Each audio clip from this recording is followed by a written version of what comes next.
guys. Hey, good evening. It's a pretty good turnout. So this is the first time we've ever done a guitar clinic, and I didn't know who would show up, but I'm surprised and I'm happy. So thanks for being here. My name's Gary. I know most of you, but not all of you. And we're so excited about just getting together with guitar players and sharing a little of what I know and what my friend Tim. This is Tim Burton. He's been playing a lot longer than me, and you'll see it in his playing. He's good.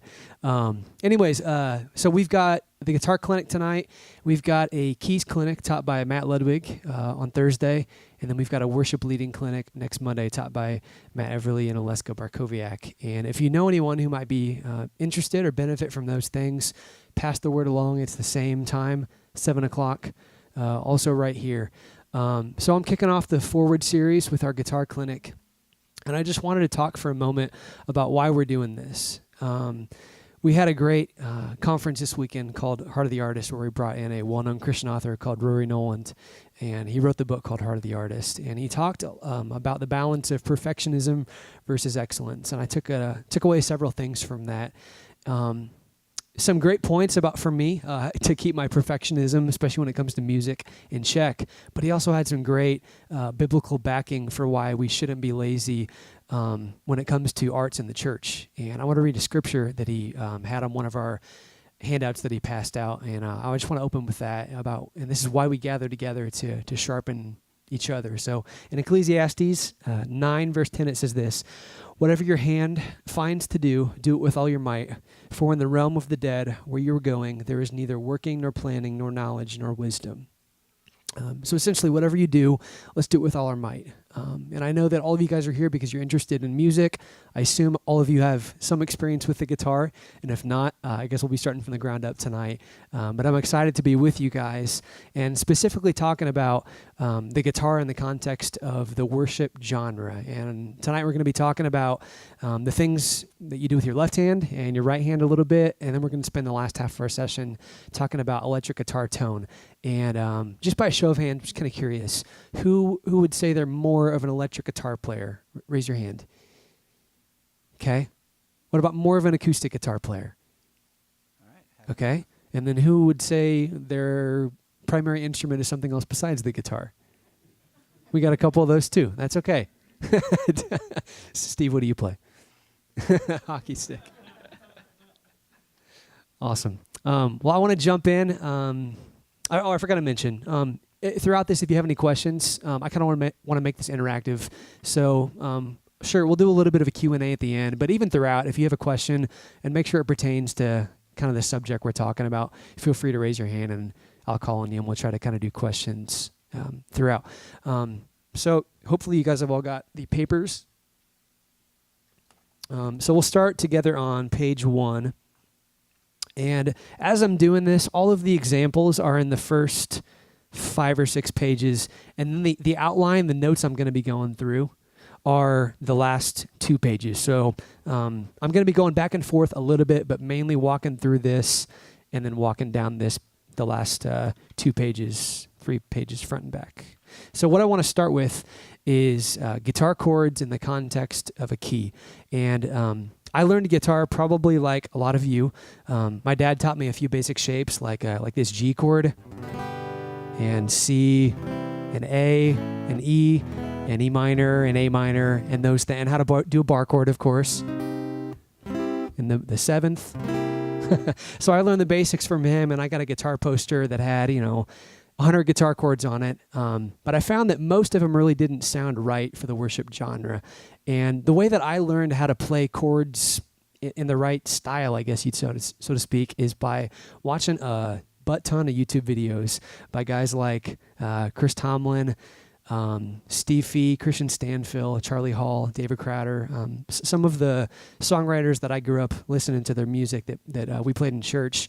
And there were these videos where they'd zoom in on their hands and they'd kind of talk through the meaning behind the song, but then how to play the song. And I just noticed they were doing their chords differently than my poster told me. And along the way, I picked up how to play the basic 4 or 5 or 6 or 7 chords within a key. And ever since then, I've kind of thought about guitar chords just in the context of what key I'm playing in. So I want to start in the key of C, and I'll be talking tonight about in the key of C, G, D, A, E, and B. And the reason I chose those specifically is because those are all the guitar keys. I'm sure you've maybe heard that said. The reason for that is because they have an open string on them, which can ring out. So if you want to jump to the key of C on your packet, we'll start there. Who knows what a major scale is?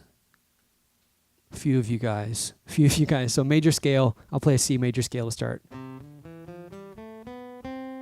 So in that, my notes I'm playing are C, D, E, F, G, A, B, and C. And the way that I've kind of thinking about these chords is I'm going to take the first note of the scale, C, and I'm going to form a chord out of it. And it's basically just a C major. And you'll notice on my paper, if you see a T anywhere, that means thumb.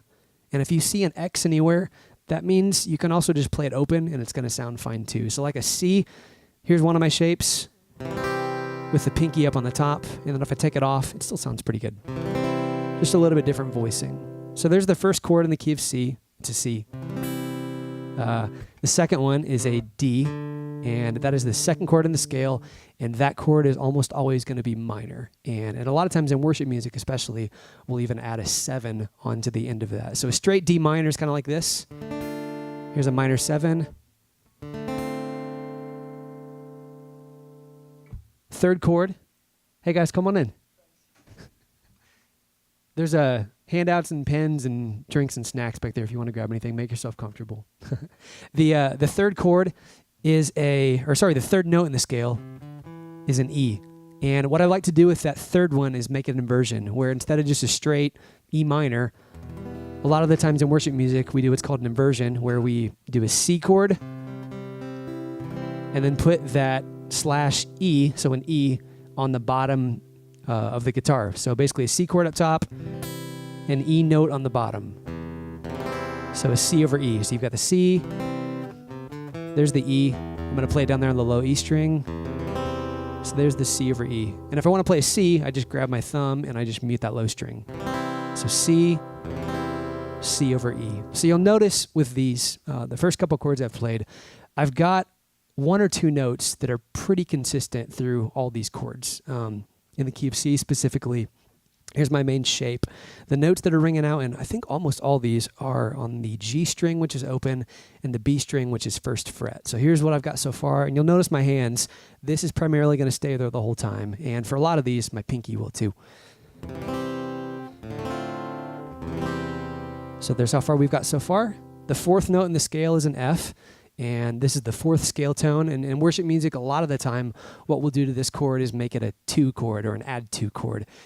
So instead of voicing an F, like my poster taught me, like this bar chord, which frankly, I don't love the sound of, and it's also not the easiest to get to really quickly. What I like doing instead is this F2 chord, which sounds like this. It's a little bit of a stretch if you're not used to playing with your thumb. I've got my thumb fretting the first note on the low E string down there. But it's just got a really rich texture to it. And I like messing around with taking a few of those notes off like this or this and making it a major 7. And it's just really got a cool sound rather than just that straight F bar chord. So far, I'll walk through what we've got so far. C, D minor, C over E, and F. The fifth one is a G. A lot of times for that 5 chord, what we'll do is suspend it. And I want to specifically mention with this G chord, you'll kind of notice, I'm going to play this G in a way that you probably won't play it. Like a lot of the time you'll either play it like the classic cowboy chord, which I also don't love the sound of, but maybe you guys have seen this shape. In the key of C, I'm going to play my G totally different, like this. I'm going to flip my hand, so my ring finger is going to come back here, and I'm going to add my pointer finger right there to suspend it, and then take it off to resolve the suspension. So here's the G sus. And then if I take off the pointer finger, I've got just a G. Okay, the 6th scale note is an A, and the 6th is always a minor. And like I mentioned, minors, a lot of the times we just turn into minor 7s. So we're going to voice it like this. And the 7th is another inversion. Instead of playing a B diminished is what it technically would be, we'll make it an inversion and just make it a G over B, which means we've got a G, but now instead of putting that G on the bottom, I'm going to put a B on the bottom of the chord, which will be this instead. So I'm going to walk through those 7 chords. I'll play 4 notes each, and I just want you to really notice how I'm not having to move my hand much. They've got a lot of common notes between them. So here's those 7 chords.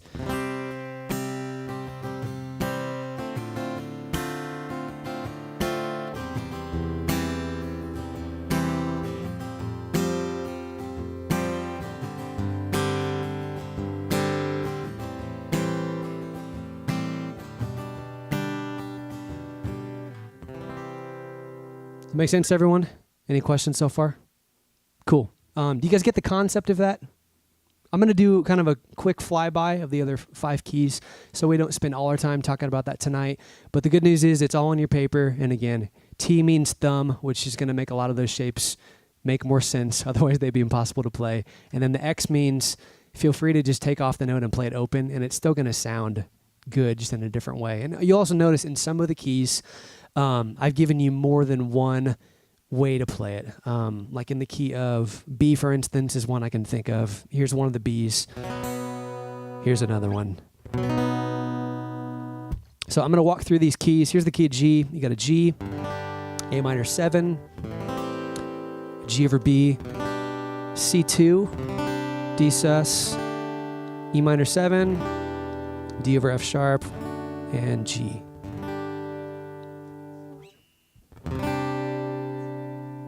The 2 meet, so you've got a C chord.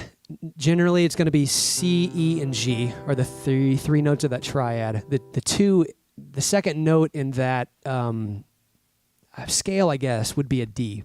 So instead of just C, E, G, what I'm going to play is I'm going to add a D up there. Exactly. And technically, what that would really be called would be, I think, a C add 9, since I'm playing that 2 up an octave instead of this. So a lot of times in worship music, you'll hear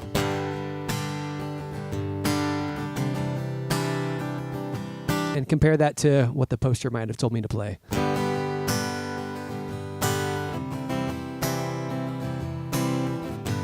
And again, neither are right or wrong. It just sounds different. Yeah, Pat. One more question. And this is for maybe this music theorist here. There's 7 notes to a scale, right? Yep. We do flat 9th, sharp 9th, major 9th. Is the 9th at the end of the scale, the next first note? Yeah, so like G would be the 8th note. So yeah, it just starts over. Yeah. Cool. Let's jump on to the next key, the key of D.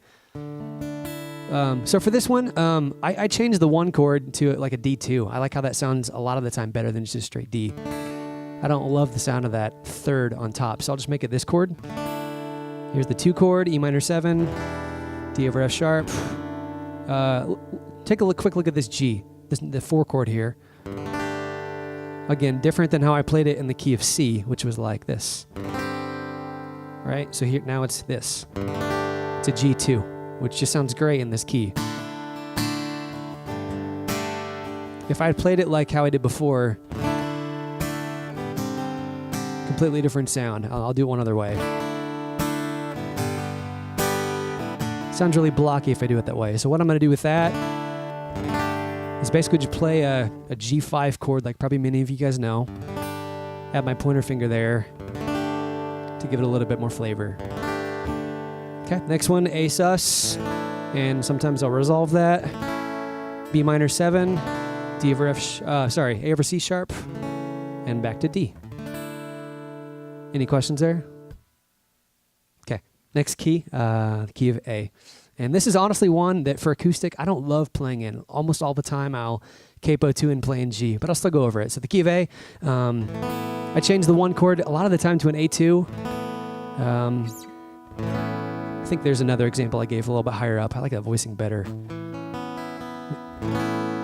So there's the 1 chord, A, B minor 7, A over C sharp, D2, E sus, there's an E, F sharp minor, E over G sharp, and back to A. There's the key of A. Key of E is our next one. This is fun. You got 3 open strings in this key. So E down here, or up high, F sharp minor, which I also have up here, E over G sharp, A, which I think, how do I have that here? Maybe? I've got like 4 ways to play that one. I forgot what I have on the paper. Anyways, one of those, it's on the paper, will work. B sus, I think it's here too. C sharp minor 7, also right here. This one's kind of cool too. B over D sharp, I think I got here, and also maybe here, and then back to an E, which sounds really pretty up here too. Just up an octave. Any questions with the key of E? Gary, is it safe to assume that when you're sometimes when you're playing like a minor chord or a minor 7 chord, Yeah. I'm hearing like some additional scale steps in there. So like I'm hearing in one chord I can hear a 4 against the 3. In that key that I was in right there? It might have been in the earlier chord. Just to clarify, is it safe to assume that when you read those chords on there, there's probably going to be some additional? Yeah, it might have been in the key of D, so the B minor I played had a 4 in it as well. It's a B minor 7, plus it's got an E in there, which would be, what would you call that? B minor 7 add 4? Yes. Okay, but yeah, you're right. On some of these, I add in some extra notes that aren't. It's not technically a B minor 7, but it's close with a few extra things in it. Keyboard player you can get away with on a guitar because you're dealing with open strings. It sounds awesome. I just think it sounds cool. Things you can do on a guitar that not as easily copyable, whatever the word is, on a piano. Yeah, really neat. Thanks. All right, the last key of B. This is kind of a fun one too. So a lot of the time I'll capo for this one, but I really love playing this one open too. So here's your main B shape. And I'm just being careful to probably mute the high E string here with my like pinky, or just maybe with curling my finger around there and just kind of touching it. But I also love it up here. So there's our 1 chord, the 2, C sharp minor 7. The 3 is a B over D sharp. 4 is a E2.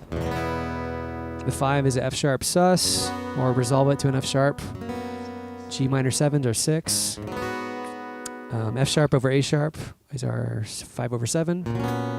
And back to B. So fun key to play in for me.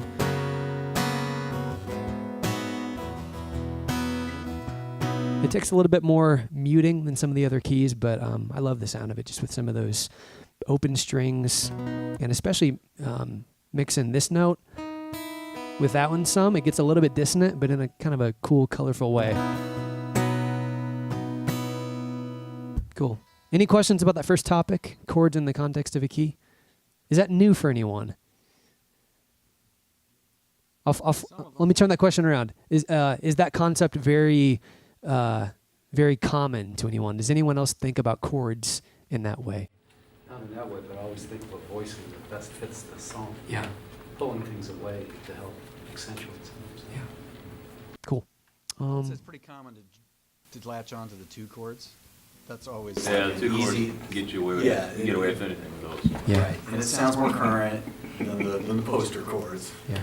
But I've not gone into this stuff. Yeah, I don't use the way that you press those. Yeah. Cool. I want to give 2 song examples now, and Tim's going to play with me. So what I want to do here is just show how I might use a capo and use a lot of these shapes. So the first song we're going to play is Do It Again, and this one's in the key of A, is the key we're doing it in tonight. And what I'm going to do is capo 2 and play it in G, and Tim's going to play in the key of A, just to kind of give us just some different voicings. Ready? Yep. 1, 2, 3.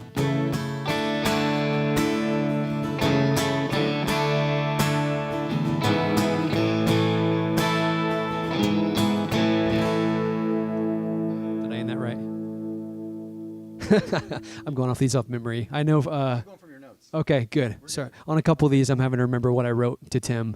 By the way, I thought a lot of these song examples last night at about 10:30, and I threw them at Tim about 2 hours ago. So Tim's great. I threw a lot at him when he got here after work, and he's a champ. So yeah, give it up for Tim. Oh yeah. All right. Second example, Man of Sorrows. This one's in the key of E. The acoustic, I'm going to capo 4 and play in C, and Tim's going to play in open E. Ready? 1, 2, 3, 4.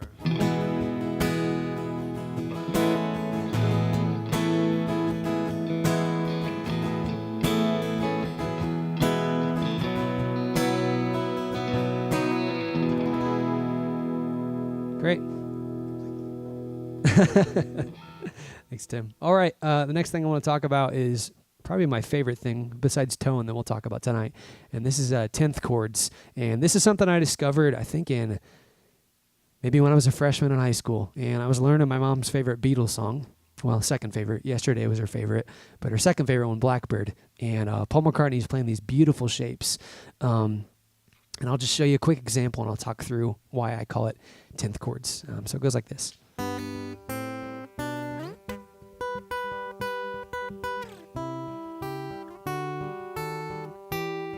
I'll stop there. How many of you guys know that song? Cool. Beautiful shapes. And I don't know if that's the first time that a guitar player did those voicings, but and I love it. I learned so much from it. So what he's doing there is he's got the bass note of each of those chords on the bottom, and he's basically doing this on the low note. And then his high is playing a third above that, except also an octave above that. So an octave and a third, or a tenth, 10 scale tones above that. So his top string's doing this. And together, you're kind of just doing a harmony. Let me play it like thirds closer together. Okay, and here's that octave and a third separation. So I love using these shapes in worship, and I'll show you how I do that. They're fun to pick, like this, but also to strum too if you can get a little creative with your muting. So I'll walk you through specifically. I love these in the key of G because we've got our open G string, which I love just droning as I'm playing those 8 or 9 or 10 shapes. So here's a G, those two notes. Here's an A minor, G over B, C, D, E minor, D over F sharp, G, and then it starts all over, A minor. Anyways, there's our 7 and plus a couple of extra shapes. But I love doing stuff like this if I'm on acoustic or electric, really. Let's say my progression is G, C2, E minor, D. Maybe I'll do something like this.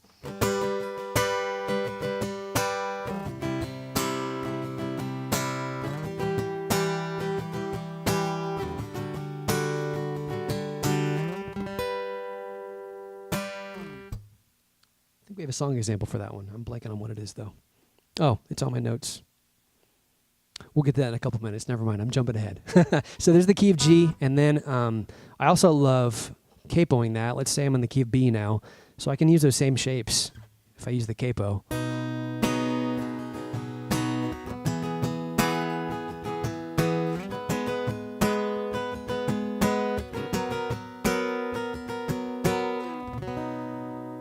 Anyone know those shapes already? Okay, can you, just for everyone's benefit, how many strings are you strumming when you're doing the chords? Yeah, good question. 3. Well, strumming or hearing? Well, what are we hearing? So I'm strumming all of them. Muting them. Yep, you're hearing 3 of them. So you're hearing the low note, which a lot of the time is on the A string, as you can see by your paper. But for that first one, I guess it's on the low E string. So you're hearing that one. You're hearing the drone, which is the G string, and then you're hearing this, the melody, which is on the B string. I'm sorry, I'm playing more than that right there.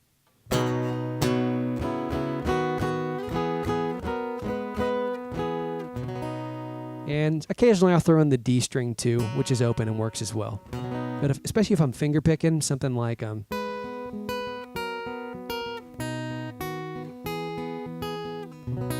that's all just the that low note plus drone plus the B string. Really, really pretty chords. And then from a Lifehouse song, actually I saw them in concert, I picked up these 10th chord shapes in the key of D too, and they go like this.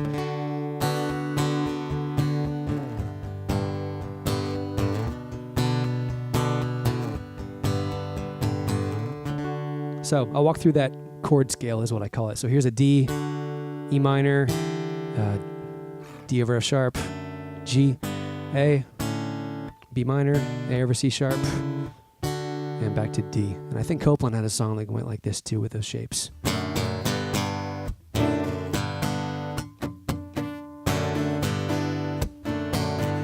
I don't know if you guys do that when you watch some of your favorite bands play, but I love just stealing little things that they do and translating them into worship music. So that's some of my favorite things to do. So again, I love playing in the key of D as well for 10th chords. Really pretty chords, finger picking or strumming.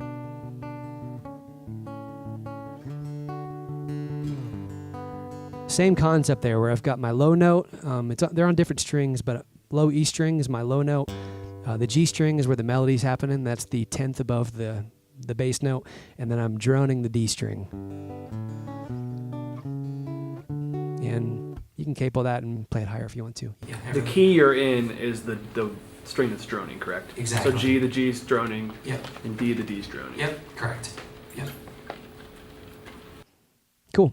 Let's go to some higher shapes, and I'm going to grab my electric for this, and we'll do some song demos through each of these. The first thing we'll talk about is octaves. Give me one sec. All right. Who has done something like this on their guitar before? Does that sound familiar? Anyone? Most of you guys? Is it new to anyone? And don't be embarrassed. So I got some younger guys in here. A couple of junior high players, which is awesome. I started playing in church when I was in 8th grade, maybe 7th grade, playing the bass. And picked up electric guitar around 9th or 10th grade. So anyways, I'm glad that you guys are here, coming along on the journey. It's a cool age to start playing music in. Anyways, I want to talk about octaves. I think I gave you 4 examples, and these are just how to play those on each of the strings. So when I do an octave, I'm playing the same note, but 8 steps apart. I mentioned the scale earlier. You've got like a low G and then a high G. And then a lot of the time what we'll do is we'll strum it pretty hard, so we've got to mute for the other strings. So there's the octave shape on the low E string, which I don't use a lot because, as you can tell, I got some dirty notes in there that don't belong. It's harder to mute in that on that string. I'm going to move it up to the next one. So this is the A and then the G strings. This one's really comfortable, great for rhythm playing.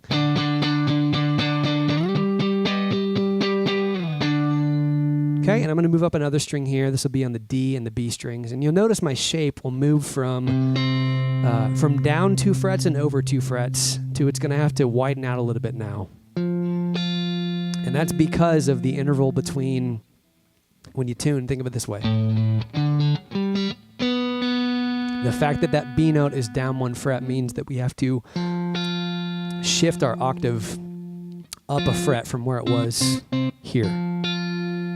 So here's this one.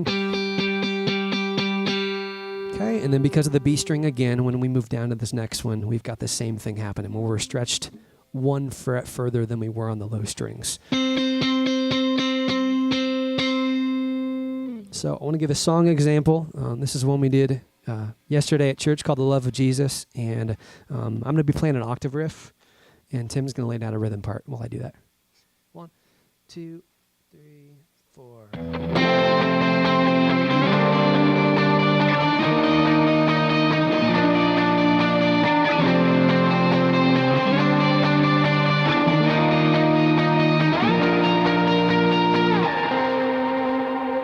Okay, so there I was using, let me turn off some of these effects. There I was using these shapes.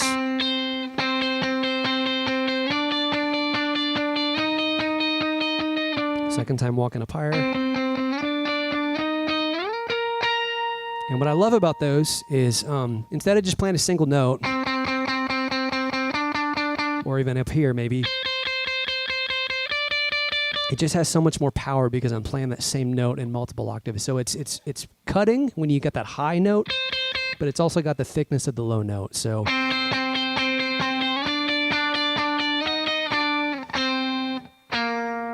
there's octaves. The next one I want to talk about is thirds.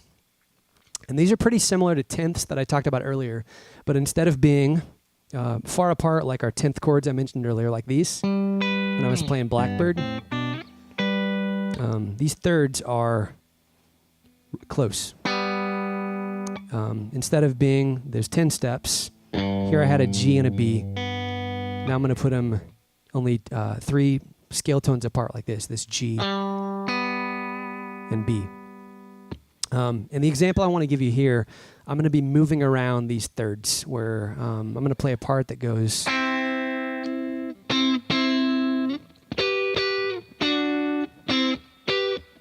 And it's just these 2 notes together, creating a major third that I'm going to move around. And sometimes even you can throw in your minor. And one exercise I like doing is walking up and kind of doing a scale with these, but throwing in that harmony note above it.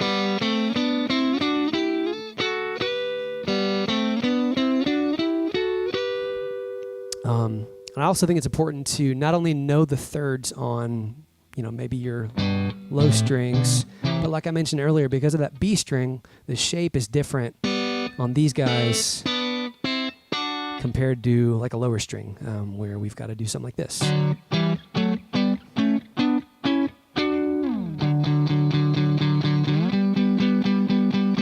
You notice that looks different if I'm up, let's say here.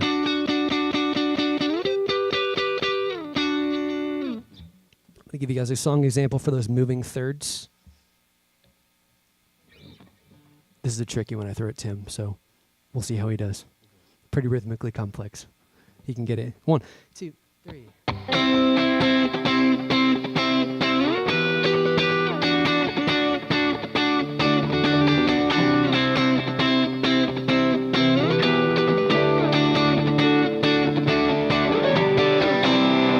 Yeah, nailed it. Good. So that's a song we've been doing quite a bit lately called First Love, and I love that it's just got these really powerful, punchy thirds moving around throughout it. Any questions so far? Okay, our next one is 10th chords, which we've already talked about. I want to give you guys just a quick song example about this. I won't spend any more time talking about it, but here's how that practically works in one of the songs that we like to play called Broken Vessels. 1, 2, 3, 4.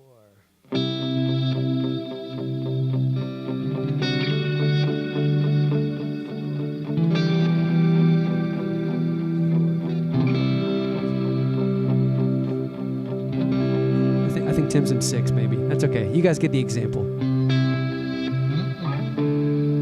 Next one I want to talk about is another thing I've been really loving lately, called sixths, I guess. The way that I think of it, though, is it is the 5th of a chord and also the 10th.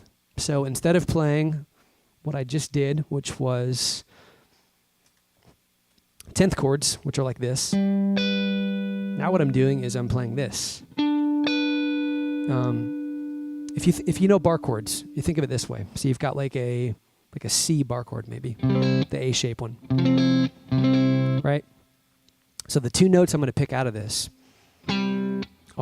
is the 5th note of the scale, which would be this G right here, and also the 10th, which would be that E right here. So again, that C bar chord, I'm playing this note and that note. I could even just do this bar shape if I wanted to. And I'm going to move that shape around. And sometimes it'll have to go minor, like here. And here's an inversion, and back to a major chord. So I think what I wrote out for you in the paper was, again, I'm big on scales and just learning all the 8 notes that I kind of have. And I think most of my examples, too, are in the key of G, but obviously you can play songs in different keys. So here is these sixths in the key of G, and I'm going to walk out the scale. And I think to the left, I gave you what chord you could use that with.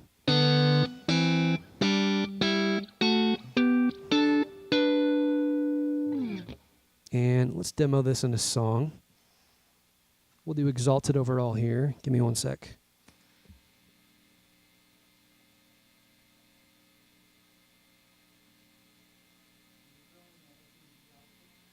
No, I'm not, but I can.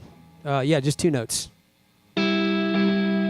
Sorry, I've got all the effects on now, but just the 2 notes. But you could do the open G, and it would sound fine as long as you're playing in G. Now, if you were to move it up to the key of maybe D, you wouldn't want to drone that middle note unless you were capoed. It'd be way up at the 7th fret maybe. But generally I just use it 2 notes. And what I love doing with it is doing something like a slide up between it like this. And you probably recognize that if you've played here. We've done that song quite a bit. But let me give you the song example and I'll kind of talk through this. 1, 2, 3, 4.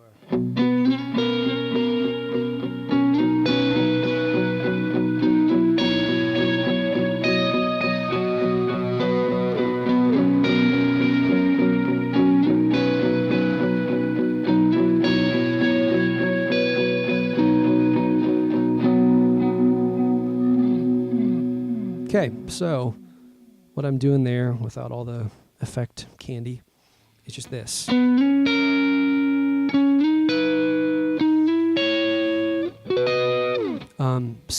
The example I gave you on the page is in the key of G, right? But we're playing in the key of B. So I'm going to move all those shapes up 4 frets.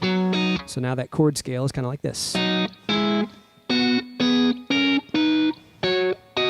So I'm utilizing the 5 chord, which on your paper would be called D, but I'm really playing an F sharp here, but let's just pretend I'm in the key of G. Actually, let me just go to the key of G. So here's this transposed. And then to an E minor. This one didn't make the paper because you don't use it quite as much, but that one would be 10 and 10, which I think instead of that I put 12 and 10 on the paper, but 10 and 10, let's say. And then that last chord in Exalted Overall just ends with a G major triad, arpeggiated. Any questions with those sixths? We've got one more song example I want to show you. This is one I played a couple weeks ago called Your Promises. Really, really cool line that was written by someone much better at guitar than me, James Duke. Here's this one, really cool. This is in the down chorus leading back into the final up chorus. 1, 2, 3, 4.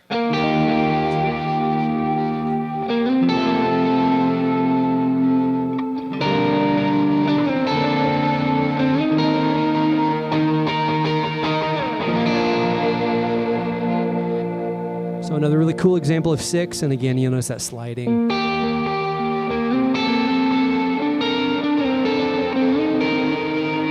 Really fun shapes to play with. All right, next example I want to talk over is the idea of having a drone string.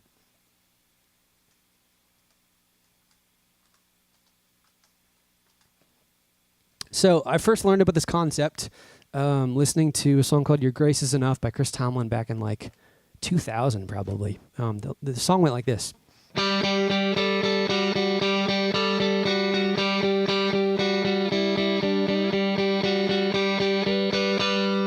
Is anyone old enough to remember that? A couple of you guys? Cool. That was like #1 Christian radio hit at the time. Anyways, song we played in church quite a bit. It's got a lead line up on the B string, but then it's got this drone note on the G string, which I think sometimes is done because a guy's playing and is the only electric guitar player in the band, and this just kind of sounds a little wimpy unless you've got someone else playing, like a rhythm part with it. So instead he's doing both.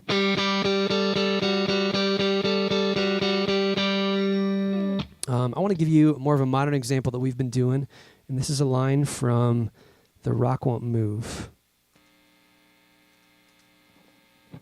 1, 2, 1, 2, 3, 4.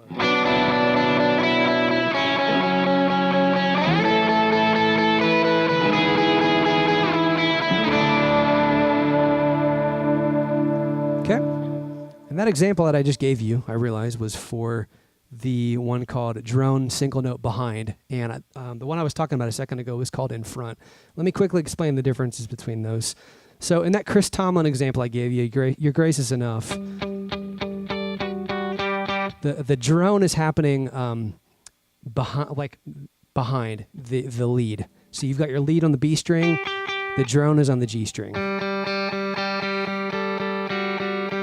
So I'm doing more of that. That example I just played was the opposite, where I've got the the drone happening here on the B string, and I'm sorry, the melody happening on the B string, and the drone happening on the high E string. So it's kind of the opposite.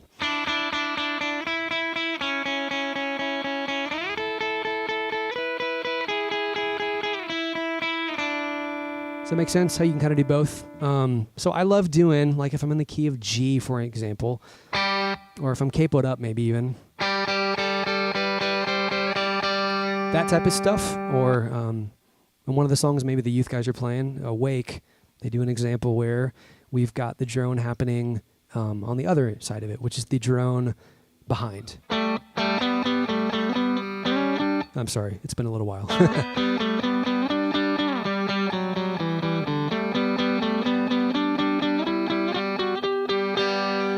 Anyways, there's a great example of the drone behind. And I want to give you one example. Did I see a hand? Nope, just someone stretching. I want to give you one example of the drone on the other side. So I gave you the Rock Won't Move earlier, which has the drone happening there. I'm going to throw the drone on the other side now.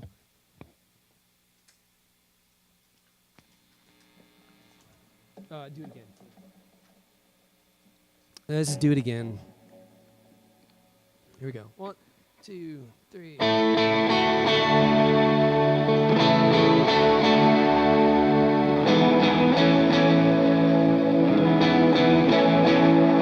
That's good. So the thing I'm playing right there,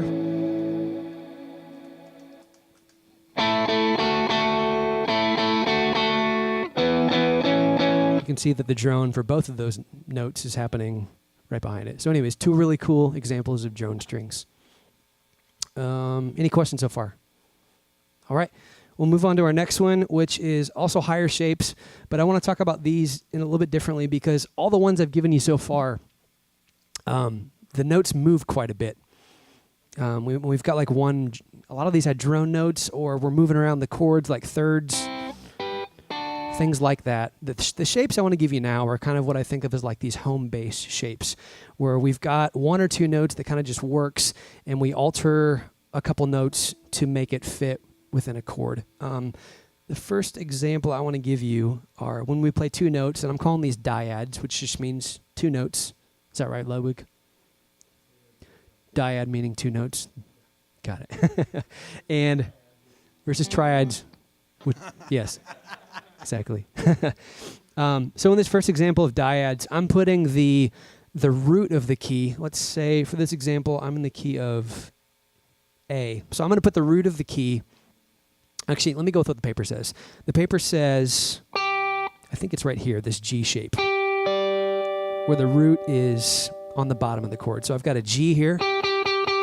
And then the shapes I'm giving you, and I know it's kind of confusing with all the arrows everywhere. What I'm trying to say is if you play like these two notes, for example, you've got 8th fret on the B string, 10th fret on the high E string, and I think I said that works for the 1 and the 5 sus. Is that correct? I don't have my paper in front of me.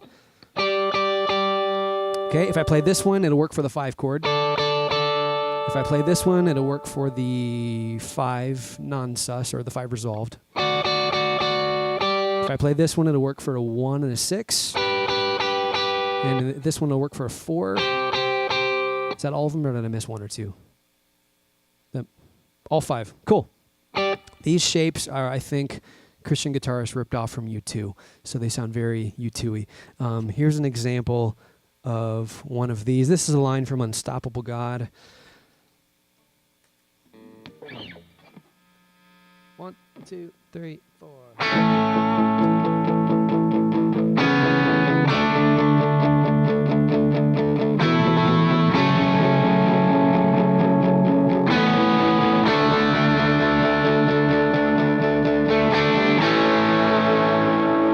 Okay, so in that passage, all I'm playing is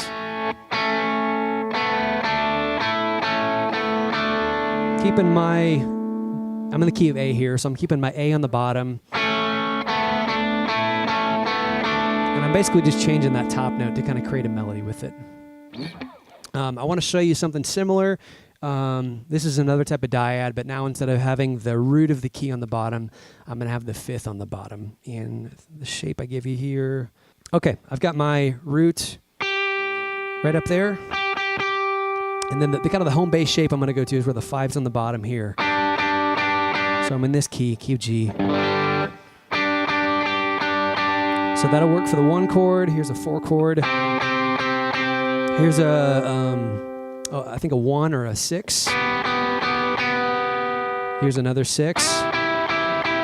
Here's a 5. Here's a 4.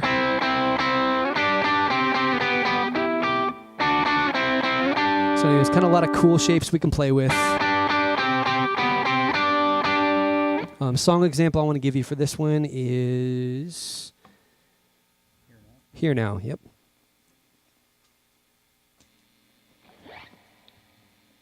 One, two, 3, 4.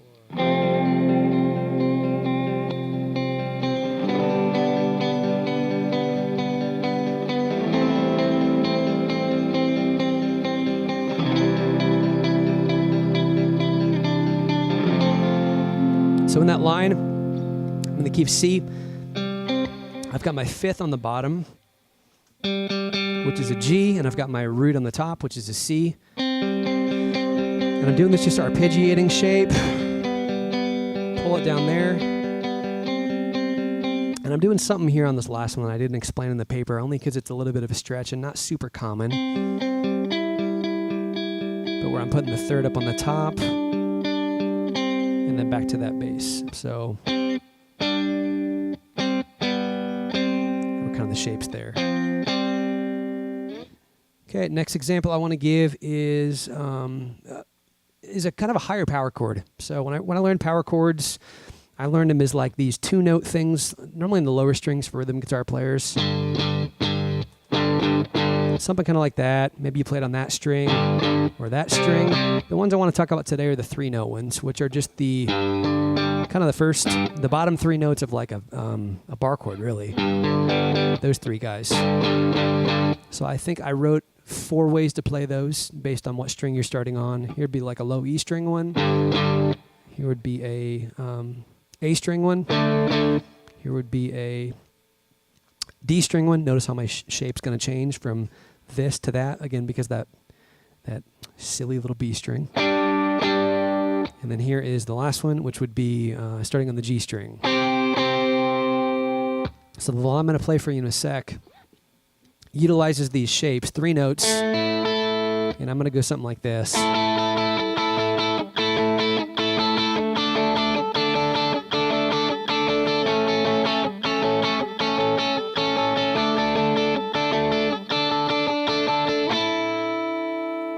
There's the line. Here's how it'll go with the rhythm guitar. 1, 2, 4.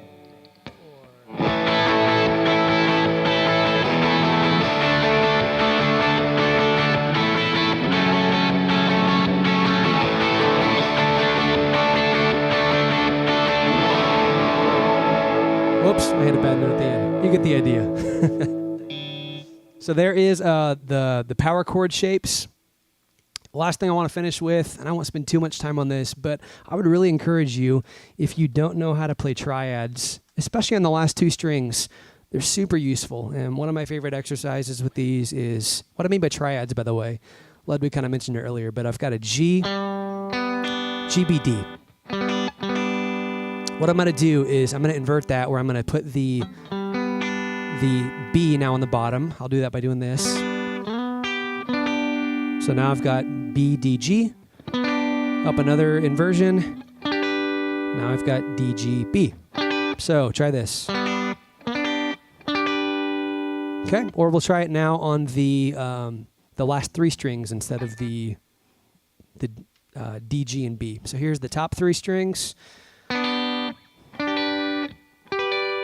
And I like just knowing where these are because it gives me a really quick spot to know if I need like a higher sounding G chord. I've got a couple options, and with that, again, I didn't write all this information in the paper, but I know that I can do that to like make the 4 back to a 1 and like a 5. A 6 right there. So they're just really good kind of home bases for me to know, if I don't know what to play, I've kind of got some of these default locations and I know how to change a note or two that'll kind of flow with the chord progression. Do you think in terms of the caged system? Yes. In moving those chords up? Yeah, for sure. Do you want to talk about that? or Go for it. probably- Okay. Does anybody know what the caged system is? Heard about it? It's the order in which the shapes are in the guitar. So even if you're playing an A, so that's your A, so this word caged. The next A up the neck is going to be a G shape. The next A up the neck from that is going to be an E shape. The next one up is going to be a D shape, and it just keeps repeating. So that's the order in which you can remember those shapes on your inversions. It takes a little bit of thought, and you have to play with it, but... The cage, I've heard of that. I didn't know what that meant, though. No. Oh, seriously? Oh, man. Give us a quick example. Ah, okay. Do that a little slower and let's explain it. So start with the bottom C. So there's basically a C shape. Go ahead. Yeah. First C, and then you move it up 2 frets, and an A shape. Notice that A shape right there. Next C up the neck is going to be your G shape. You're making me think about this one. Is it this guy? Nope. You got it. Think of it moving your, trying to bar an actual G.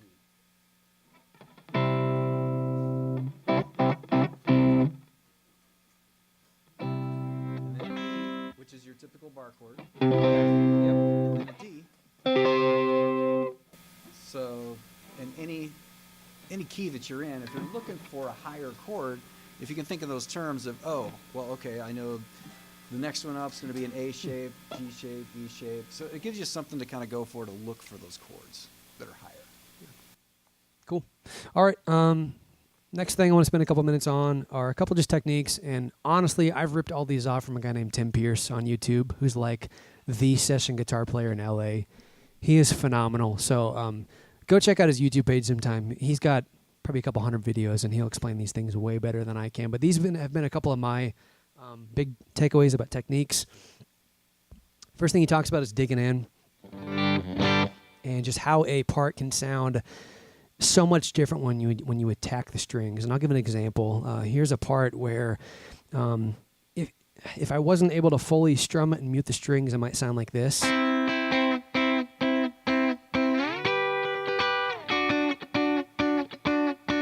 And I'm kind of keeping my pick pretty not moving much there because, I'm afraid to hit those open strings that maybe I'm not muting.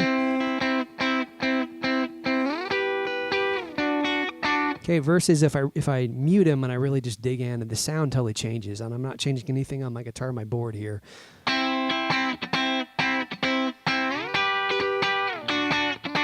You can just hear how much brightness it has, and also how the amp starts to break up a little bit when I really hit the strings hard. And again, that only works because I'm using my thumb and also my pointer finger here as a mute, allowing me to hit all 6 strings. But the only things you're really hearing are these 2. If I don't have the mutes there, it sounds like garbage. Right? So those mutes are really important. So this is my first little technique I want to show you. Second one is cool and called grabbing air.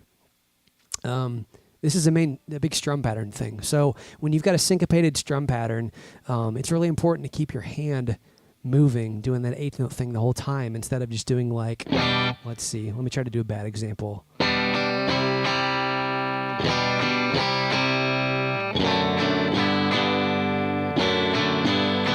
Right? And here's how I would want you to play that. Notice how my hand keeps bouncing here.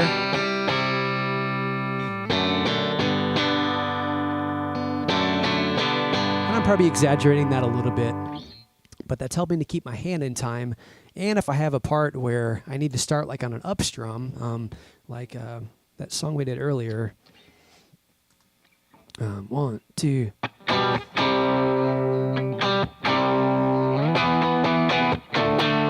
Having that up-down motion really helps keep my syncopation in time. So there's another technique I'd really recommend with your right hand for strumming.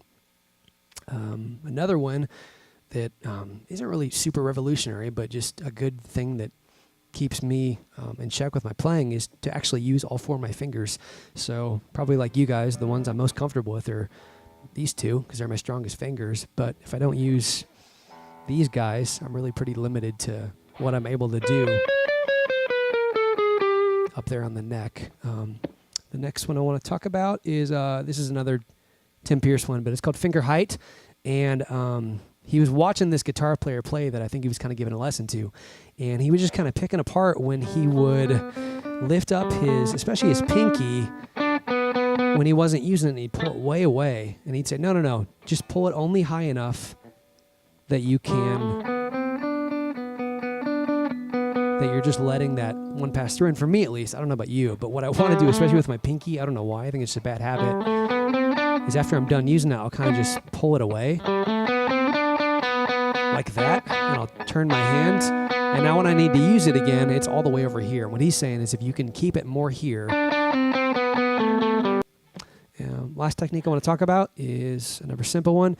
It's called vibrato. And what I like to do when I'm holding a note for more than a beat or two, especially really just single notes, not necessarily chords, but single note lead stuff, is just give it a little bend,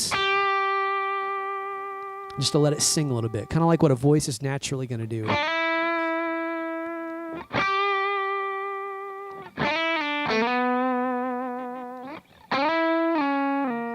We've got a song that has a part like this, kind of a fuzzy line that I love doing this this vibrato part with.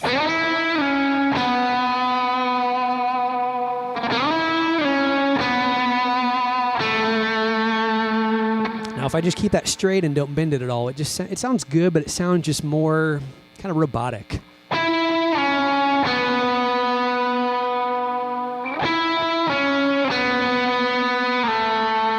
That bend also helps sustain the note a little bit more because I'm kind of grabbing it and I'm making it ring out longer than if I were to just hold it. I want to talk about guitar tone, specifically electric guitar tone, and I want to break it down into 3 categories because I know that there's a million pedals out there and thousands of amps and hundreds of guitars, and I'm sure for those who haven't been in it a long time, it can get kind of daunting. But I want to break it down into 3 groups, and I've been really starting to think about my tone in these 3 categories and just asking myself, does it fit the needs of the song when it comes to A, B, and C? And those 3 things are EQ, and in that I want to talk about brightness versus warmth. The next one I want to talk about is drive, the amount of overdrive or saturation, and that'll have to do with the amp, but also guitar pedals, and even how hard I'm hitting the strings, as you heard earlier. The more that I dig in, the more drive I can get on my amp. And the last one I want to talk about is the amount of wetness in my sound, or delay and reverb is what I'm going to talk about in that section. So with EQ, and you guys probably already know some of these basic things. On your guitar, when your pickup selector is all the way back this way, it's your warmest sound. Okay, if I go to the middle, it's a little brighter. If I go all the way down that way, it's my brightest sound. So what I love doing throughout a song, if I'm playing rhythm or lead really, is working that tone selector throughout, especially like a ballad. If I've got a hook or maybe a swell thing at the beginning, I'm probably back on my neck pickup. I'm doing, I don't know, something like this. And then maybe when the drums come in, like on verse 2, maybe I flip down in the middle position or something. Just to start to stick out a little bit more. And the way I view it, the more that other instruments play loudly, the more that I can add brightness to my tone. Because what I don't want to do is in a quiet moment, I don't want my brightness to be something that is distracting or that people like really notice, or if it's painful. I kind of want to blend with what else is going on stage. So maybe I'm here, and then maybe we hit that like big bridge the second time through, or maybe like the second or third chorus, and maybe I'm all the way down here now. And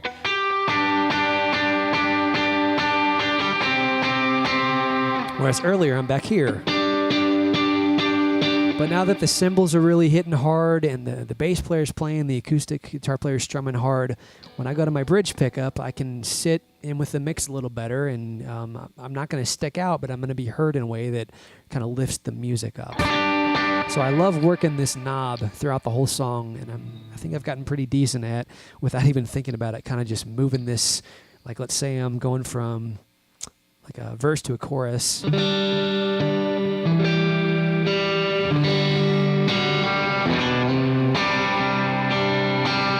Something kind of like that. I'm kind of flicking it as I'm hitting a down strum, or maybe like right before, to kind of get that new sound. So I love using that.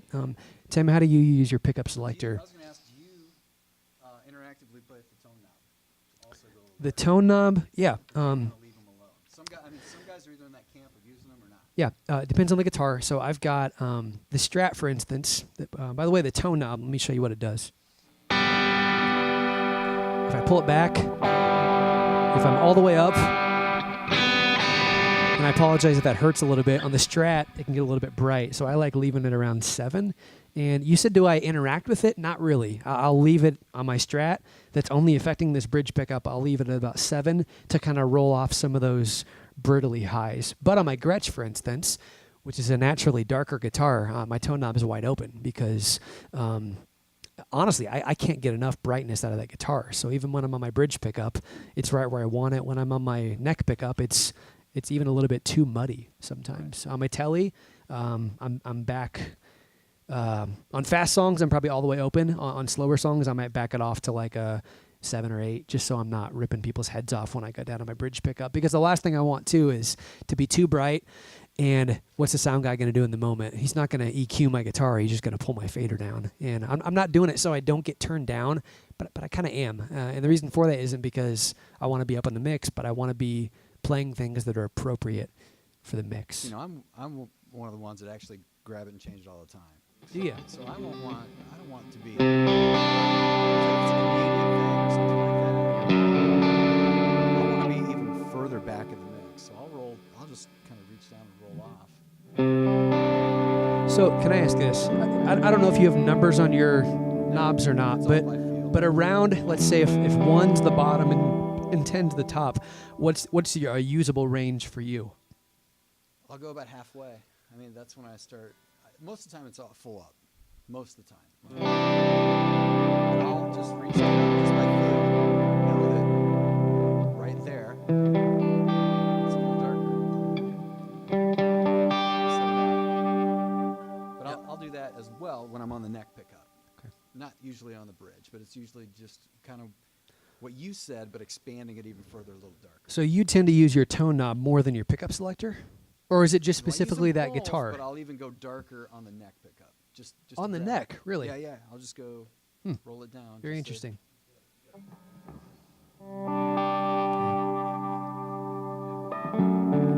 Yeah, your neck position might have more clarity than mine does, especially my Gretsch kind of gets muddy. It's like, That's your neck pickup right there. that's the neck pickup. Oh yeah, that's got a lot of clarity and All right, brightness take to that it. back. That's the center. Here's the neck. Yeah, still a lot of top end.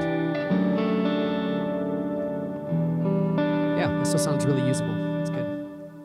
But I was always encouraged when I was younger, playing with older guys. They would always be like, learn how to use the tone knob. Yeah, that's good. You know, because you just end up playing full on and you rip people's heads off. Yeah. Sometimes. Yeah.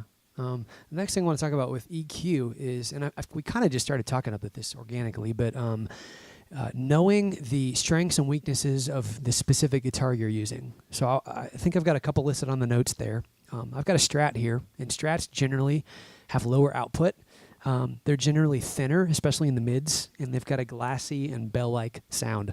So I mentioned specifically for this guitar, my bridge pickup, I can't really run wide open unless I turn the treble on my amp back a little bit, but then the rest of my guitars sound too dark. So what I do instead is just roll the back, or the tone knob on the bridge pickup back a little bit, so it's not quite as brittle.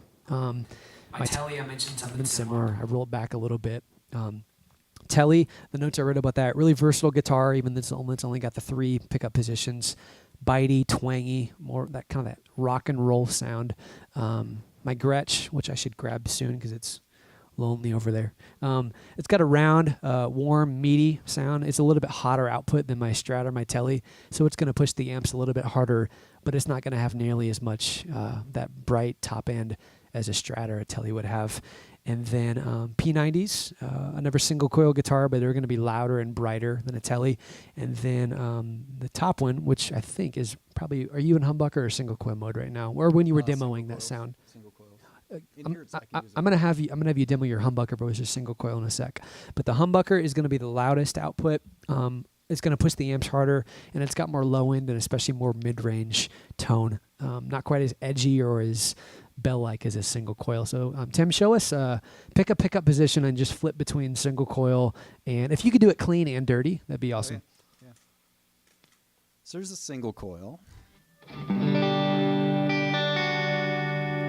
Neck pickup. And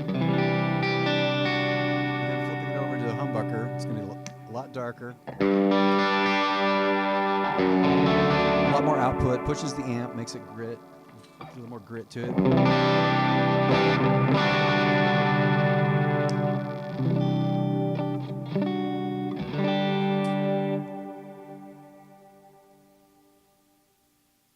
But then these are the Filtrons, right? Yeah, these are Filtertrons. So these are going to be a little bit lower output than his humbuckers. But I think a little bit more top end. But maybe not on your guitar because yours seems to be more of a sparkly humbucker, maybe more than a traditional Les Paul. It's not a Les Paul, yeah.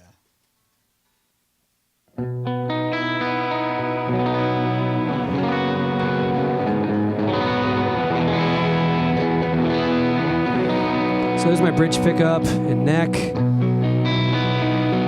which I'll use on like a lot of verses.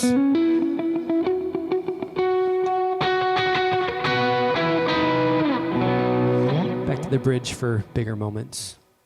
Why don't you talk about how you set your amp when it comes to EQ? I usually, so I got a tube amp. Most people with tube amps, most guys I know, if you can, and you're in a room that you can do this, you start turning it up, and where you hit hard on the strings, just start to hear a little bit of crunch, but not a lot. And that's usually kind of the sweet spot for using pedals. And it's really usable at that point, because you can get the cleans by playing lighter, but yet you can throw a little bit of an overdrive on it, and it gets very heavy. So it gives you a lot of freedom to do a lot of different styles in that range. Solid state amps are not that way. Solid state amps, you just turn them on and you get them to whatever level you like, and that's just it. They don't break up and have that kind of natural harmonic distortion that tube amps do. Yeah. So let me hear your clean tone right now with no drive on. Okay. And then what pickup are you on? Just curious. Yep, that's a single. And then neck or bridge or middle? Neck pickup. Okay. And then what's your thought process on how you're going to set your your bass and treble or maybe your mids knob on your amp? What do you like to go for? And even maybe talk about what you'll do to mic the amp sure. too. Bass and treble, really it's depending on the guitar, because that guitar is going to sound a lot different through my amp than this guitar. So really, I just go, I don't want it to be, and audio is hard to describe. I'm going to say woofy, but the bass can get kind of just over too much sometimes in a lot of these amps. So a lot of times I'm edging the bass down, and the treble, again, pickups are different. You can't just always say, oh, I love my amp on 3, for the treble. You really got to listen to the guitar and the amp and make sure, on the highs, I'm always trying to make sure I'm not killing somebody's ears. There's that ear-piercing frequency that can happen on cheap speakers. I heard someone say when I was listening to a guitar thing last week that treble is awesome until it starts to hurt, and then you've got to back it off. But if you've got a guitar with no treble, I'm sorry, where's my tone knob at? There we go.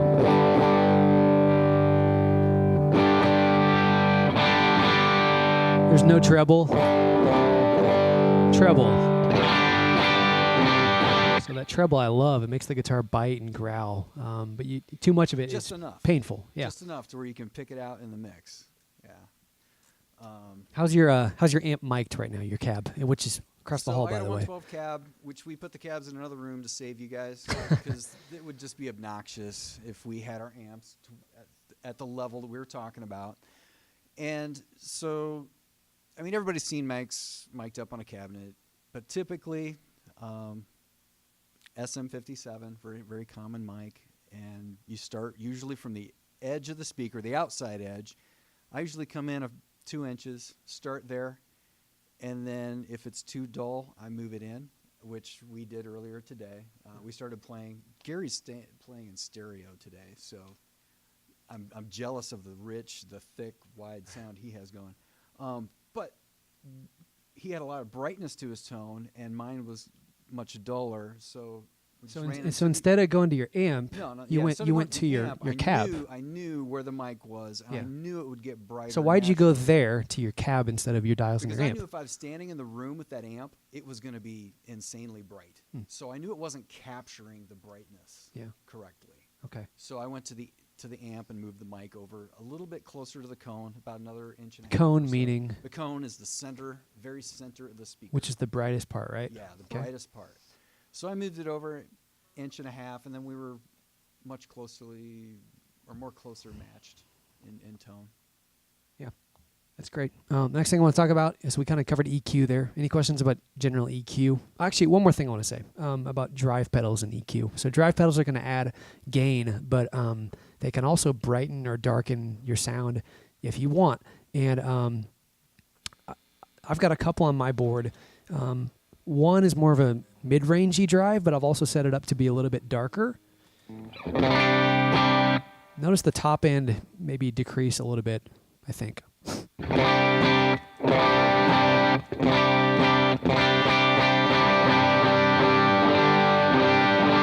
Okay, versus this one, which I've set up to be a little bit brighter.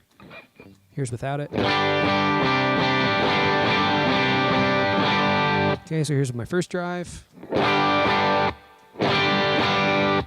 The second one's got a little bit more sparkle. So with those, I kind of know if I'm on my bridge pickup, my neck pickup, which is the darker sound, I'm probably not going to add my darker drive to that. I'm probably going to add my brighter drive if I want to bring out the highs a little bit more.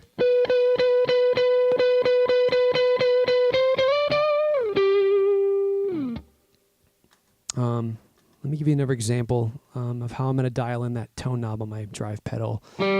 So I'll go from, let's say, all the way off to all the way up and just kind of hear what that sounds like.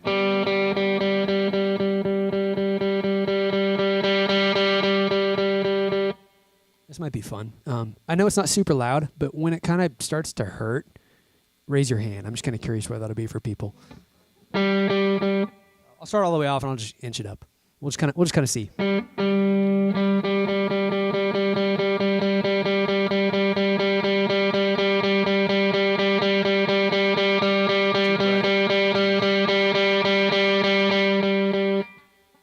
So a general spot for me on pedals, I know it sounds silly, and also amps, even with dials, is I like to kind of start around 12 o'clock. And if I can't get a fairly usable sound at 12 o'clock, it's probably not the right amp or pedal for me. And I'm not saying I'll leave my stuff at 12. I've got my amp over there, which is feeding a cab in our room across the hall.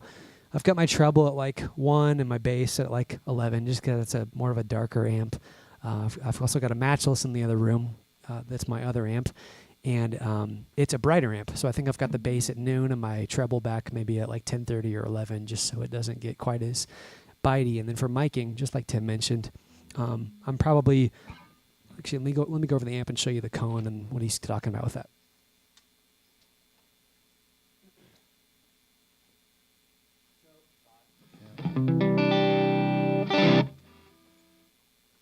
How about continuity between your drives and the highs?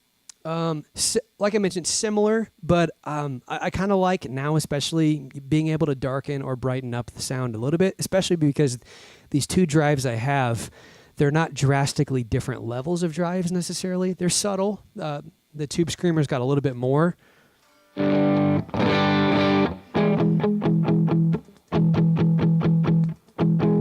But I've got the Tube Screamer a little dark, the Morning Glory a little bit on the bright side, but not too different that they're... I don't have them dialed in for guitars or anything like that. They're usable for everything, but a little bit different. So I usually keep mine highs similar across all. Switching the pedals, making sure they're not too drastically different on the high frequencies. Yeah. And then if I need to darken them up, again, I'll go to the tone knob on the Yep. guitar and do that. Cool. All right, let's talk about drive. So the first place I want to go with that is the amp. I'm not going to mess with the knobs or anything, but what I like to do, and this is going to be no pedals, is on the edge of breakup. And this is, for me, this is probably the most important part of getting the right tone. I'm going to go too clean. So I'm going to send my amp less volume, which is going to essentially, the way I think of it, it's going to lower the gain or the volume on it that's sending the preamp tubes more volume. So when I dig in here, I really can't get the overdrive or the amp to push into drive because I've backed off the amount of level I'm sending it. See how it's staying clean? If I go the full volume, which is where I run it at, now when I play soft, it's clean. When I really hit hard, it starts to break up just a little bit.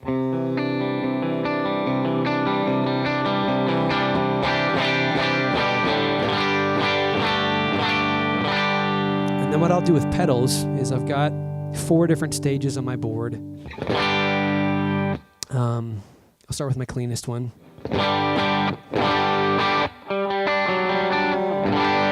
Here's the second stage, third stage, fourth stage, and this is kind of more of a fuzz.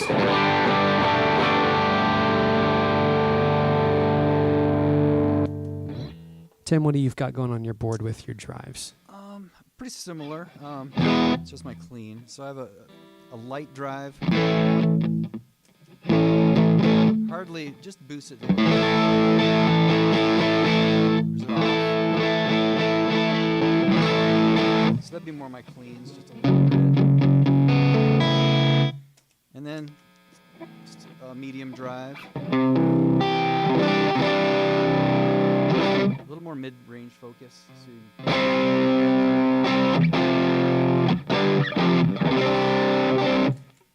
And then some higher gain stuff that if you throw a humbucker on it, it gets...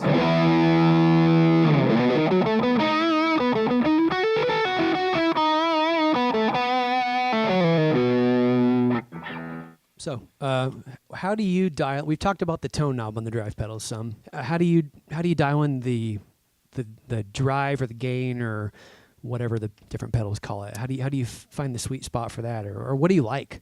Well, I'm different per week to week at church when I do, because I'll evaluate the songs and where is it? Is it a really clean week? Is it a little more crunchy? And each pedal kind of has a little bit of a swing to where it's still usable, but I'll dial it back a little bit. For example, is this tube screamer-ish type thing, SD1. This would be a lighter drive.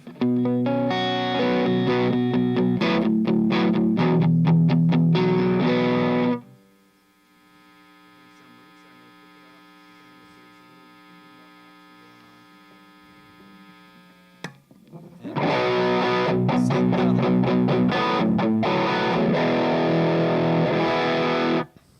Okay. But it's for the song. So You gotta serve the song. What about the level or the volume or the master when I volume? turn What do you up do the with that? gain, I'm going to turn down the volume. If I'm going to turn down the gain, I'm going to turn up the volume. Okay, let me hear this. Play with no drive and then kick on that tube screamers drive. And what's your approach to the volume that's coming out when you turn on that pedal? I want a slight boost, but I don't want it to be crazy, because I want to be flexible to be able, if one of you guys are asking me to switch to some other sound, hey, I want it to be heavier or a little more gain there.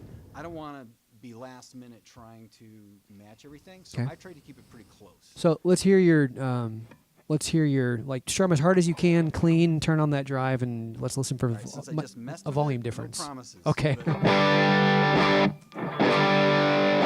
So it's not too bad. It's a little low, actually.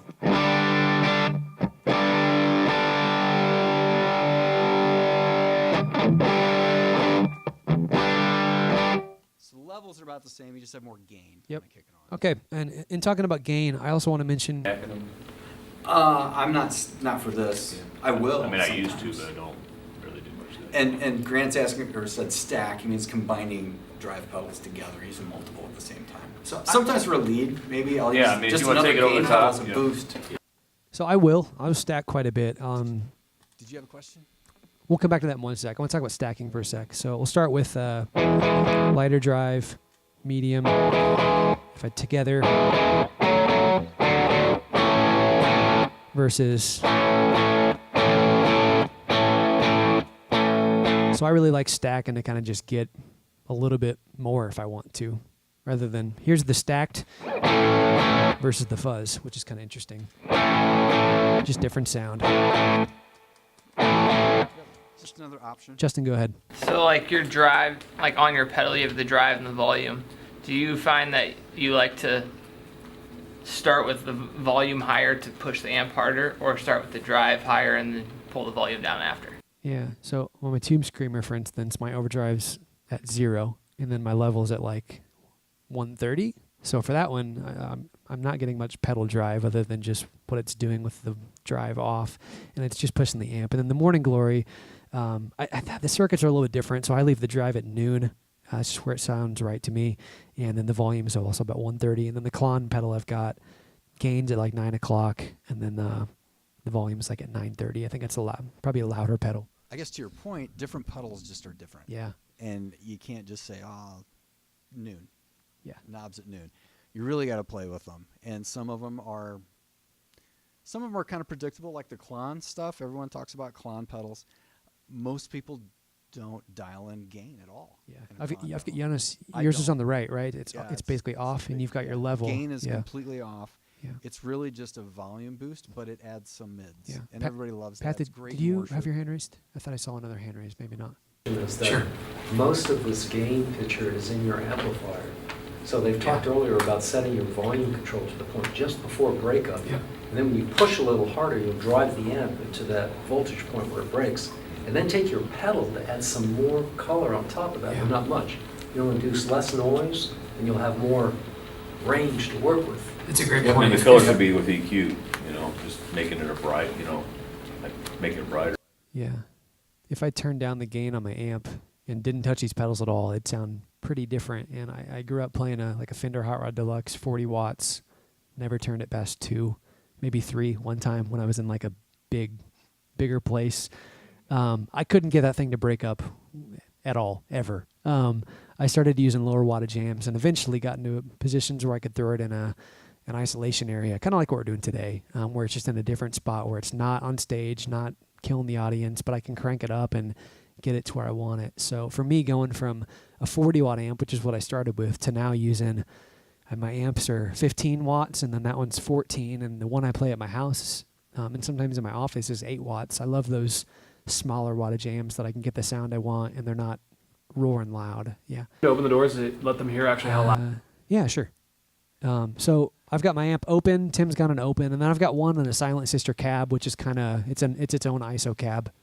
So, Tim, why don't you play first, and I'll play it next.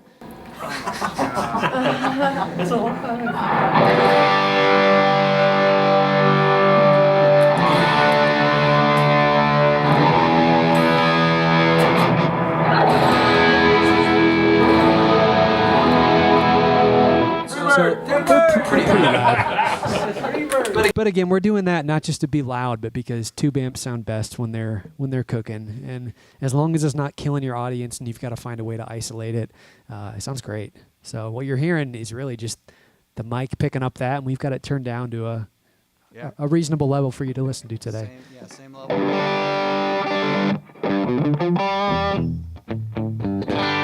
There you are. All right. Let's talk about. Yeah, sure. Neither one of you have switching abilities to change the order like the boss, right?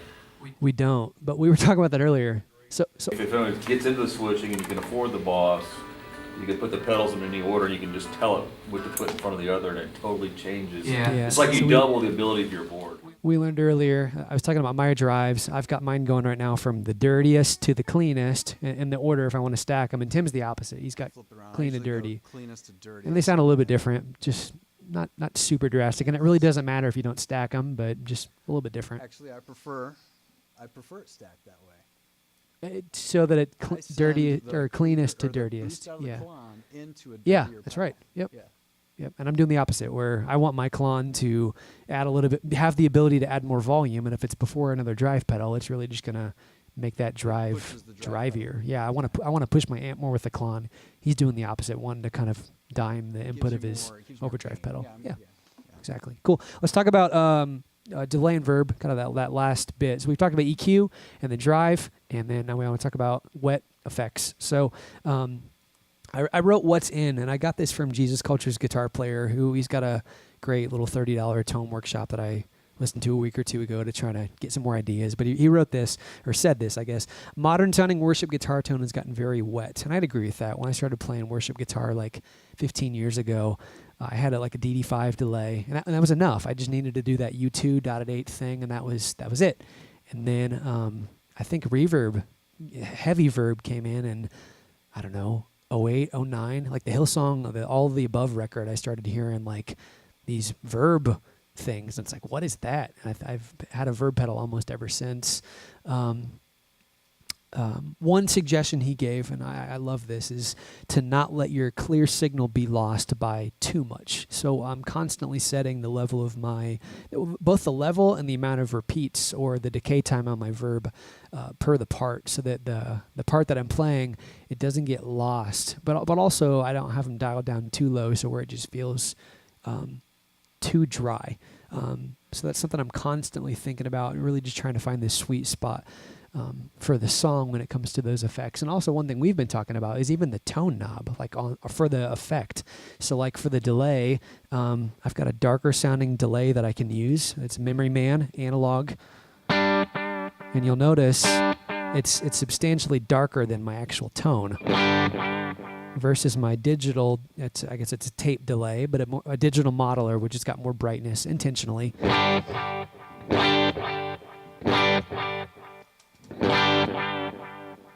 me go to a digital setting.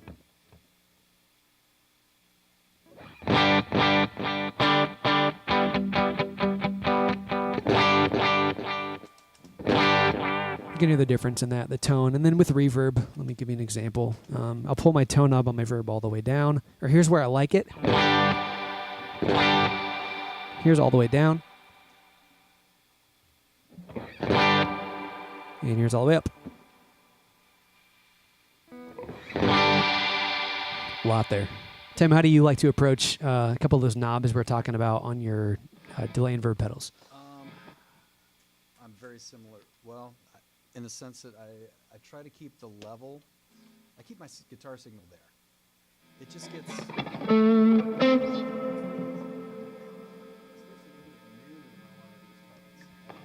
is, he thinks is a default setting, but.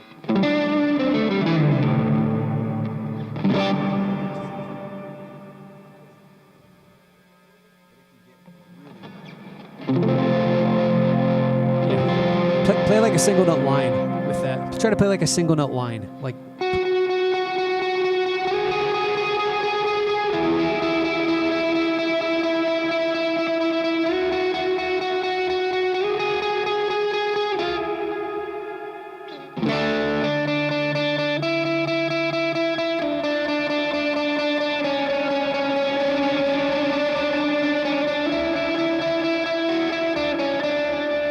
I was dialing the verb level to all the way up versus none, and just kind of seeing when it got to what I would consider the right spot for that part. But you got to think EQ as well, because on time-based pedals, if you have a bright signal in the first place and you throw a time-based pedal that's replicating that sound, if it's already bright, it's going to double the brightness. So a lot of people, or not quite double, but it's going to definitely add to the brightness. Yeah. So especially on delays, most of them today have a tone capability to dull the actual delay, which helps kind of keep your original tone intact, but also give you the benefit of the texture that the delay gives you. Yeah, great. And then one thing worth mentioning is just the time division of the repeats on delays. So I love using dotted eighth if I'm playing lead, just kind of my main go-to thing, but even more so quarter lately. Dotted eight's kind of, I think, slowly phasing out just because it's been so overused the past 20 years. Thanks to you too. And a note division I like using, especially for slower songs, is eighth note. Tim, what do you like? I agree on the dotted eighth that it's just kind of predictable. If you have like one of the higher end pedals, you can stack 2 delays in them. And I have this one that a buddy of mine in Atlanta, Georgia, he's a pro down there.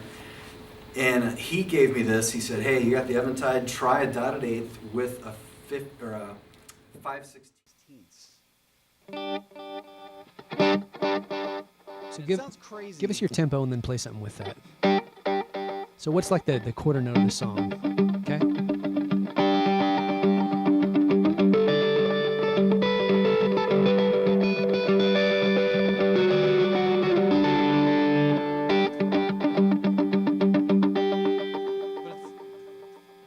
What's that? Dotted eighth is first. Yeah.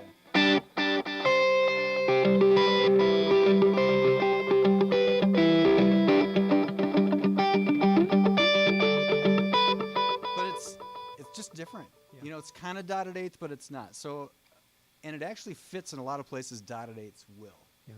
So it just feels fun. Cool. Here's my dotted eighth I like using. Let me get tempo.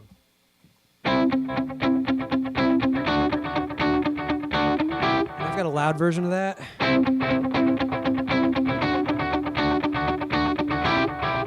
And one thing I like doing a lot is doing a quarter note with a dotted eighth. So I got my quarter note, my dotted eighth together.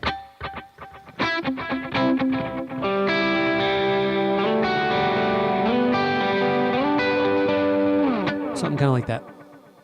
Cool. Reverse delay is actually kind of popular. It's kind of a background texture thing.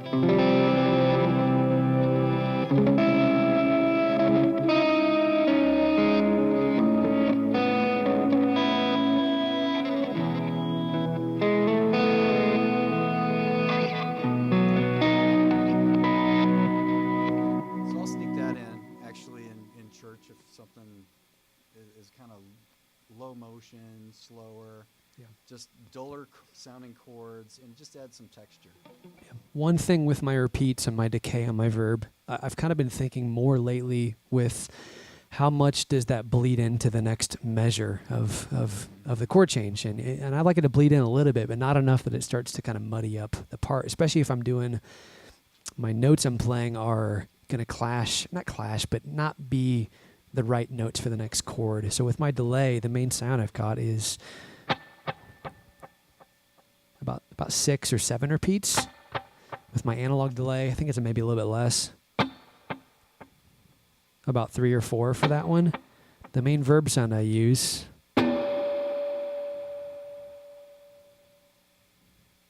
maybe around 5 seconds. What do you like to do with your trails on your stuff? Similar.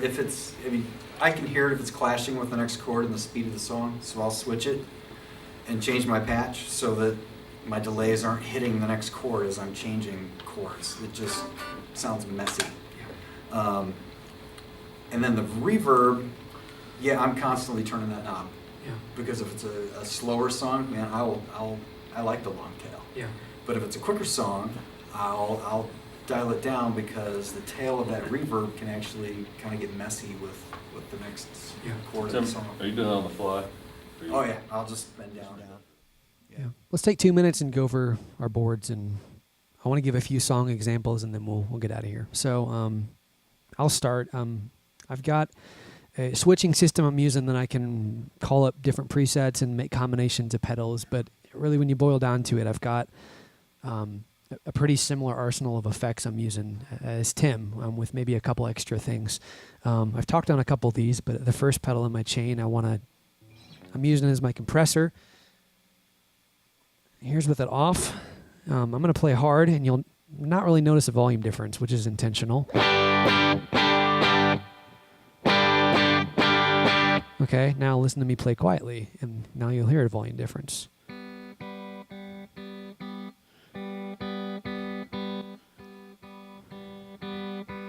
Hear the volume raise. So what that compressor's doing, and I leave that on all the time, by the way. It's I'll let you talk about parallel compression in a sec when you get to your board and talk about your barber. Mine's same type of pedal.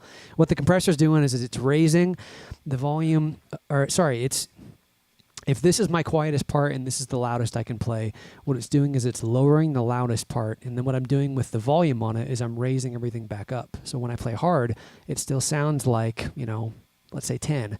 But when I played quietly, which before was like a 1 or 2, now that quiet part is more like a 3. So my dynamic range is a little bit smaller, but it's going to just lift up the volume of some of my quieter passages. So I keep that all the way on most of the time. Next pedal I've got is my fuzz, which I'm using kind of as more of it's a fuzz and a tube screamer blend. If I really want to get wild, I can go and do like a gated thing on it.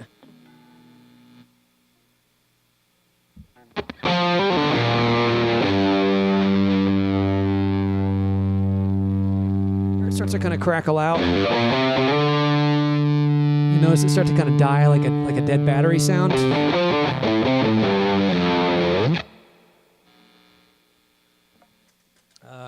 Next one I've got is a Pog, which is doing an octave thing. Or sometimes I'll use the octave below.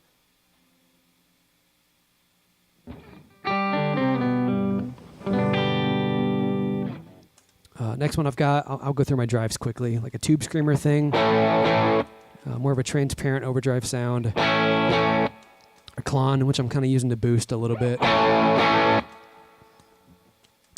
modulation pedal, which is a newer one for me. I've got it set up to be a vibrato or a chorus sound.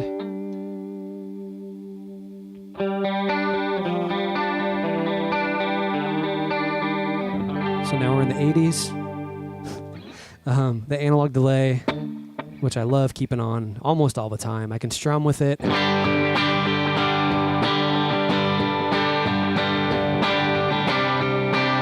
Doesn't get in the way too much. I can play leads with it. You also notice kind of the wiggle to it. It's got some modulation on it. You kind of hear that bounce. My main digital delay, the timeline.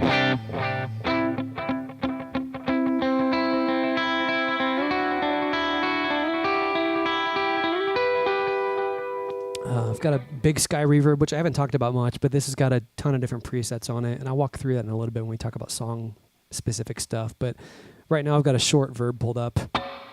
And then here's my main reverb, RV5, on the modulate setting, which is more of a longer 5-second thing that I can still strum with, but it can get kind of too decay muddy if I don't be careful.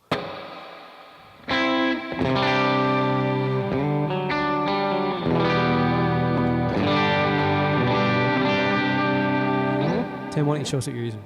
So mine changes all the time. Drives, I've got a bunch. I've got a drawer full of drives. And depending on what amp I use and what guitars I'm using, I'll put different ones on the board. Actually, last night when I said, hey, I'll be here for this, I actually reloaded it with a few different things. And I got an old Boss overdrive. It's really their version of a tube screamer from the 80s. I got a high gain pedal called an Odd Fellow. It's usually just for lead stuff. But again, my stuff flips in and out. You're kind of committed. You're on your board. You've zip tied everything. Everything's there. This is Velcro. I rip this stuff off and go, oh, I'm going to do something different tomorrow. But the things I do keep here all the time, my time-based things, the reverb, the delays, that stuff's always there, and it's kind of here for worship. And I'm similar. I leave my delay on, the analog delay, most of the time. It's just kind of in the background. That's always there. But compression. So compression is a toughie. There's guys that loved compressors, especially the old guys, the country guys that were playing in the 70s and 80s. And the old compressors are on all the time. You just flip them on, and they just bring that noise level up kind of like you said, the low sounds just come up. And for me, it was really hard to play with compression. I hated compression until I was a sophomore in college when I got that pedal he's going to show you in a second. All right, so yeah, and when it was big. Yeah, Yeah, the so big black one. I've got the new version of something called a tone press. And the big deal is things that have been in studios for years, there's something called parallel compression. And so a new compressor, if you're wanting to get into that, or if you heard about it, it's like, you think you need one. They're really handy to bring definitely softer playing up into the mix, but I'd highly suggest getting something that has a blend knob on it, which is parallel compression. So you can think of it as you got this box, your signal comes in it, and it kind of splits off into two. And one path is getting fully compressed, the other path is uncompressed, and then you get to kind of blend them together. It's just like almost any other pedal that has an effect or blend knob on it. For whatever reason, we didn't do these on compressors for years. But now, since I have one of those, I can actually play and leave it on all the time. And I love the fact that, like Gary demonstrated, your soft kind of picking things, it just kind of brings it up into the mix and doesn't get lost. Yeah. And it just has a feel to it where it feels good. But I can kind of demonstrate the old school if I turn my blend all the way up. So essentially, you've just made it a non-parallel compressor by turning the blend all the way up. So this is what an old school compressor, and I'll throw my higher gain pedal on. So you'd be hearing this every time you're not playing. I'll turn the compressor off. Yeah. So that's what a compressor, the old school, like an MXR Dynacomp, the original Keeleys, which I've got both of those. I love them if I'm playing clean, and they're great compressors. Can I hear that clean, classic kind of country over? Well, that would be so a classic country kind of sound would be that full on.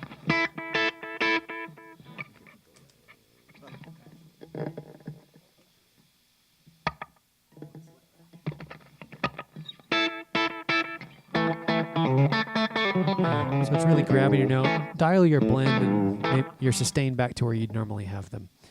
And let me do that same lick, and I just want to just listen to the difference on how the compressor's going to act now that it's in parallel mode. So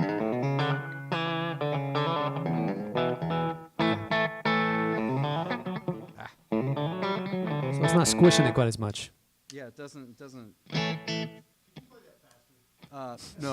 No, I can't.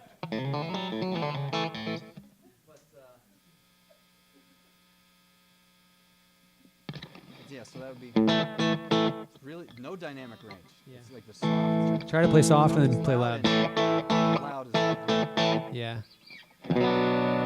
and it's hard to play with pedals. So again, I would just highly suggest finding one that has a blend knob. It's going to be a lot easier for you to use. Yeah. Cool. I want to give a couple song specific examples, and I'll let you give one. Think of a ballad and how you'd approach like a verse and a chorus and then a bridge. And You didn't like prep me on sorry, that one. I'm throwing that one at you. You're a professional. So I want to just kind of throw together a few patches, and these are all pre-made. This one's First Love, one I've demoed. We've been doing. It's kind of more of a funky Niles Rodgers, kind of a clean single tone thing. There's the line. What I do with that one is throw on a bit of a clean boost to just hit the amp a little bit harder. Here's with that off. So it's kind of just making the thin strat a little bit more meaty. I'm going to throw on a quarter note delay that's got not super high mix or a lot of repeats. So maybe 2.5 repeats there.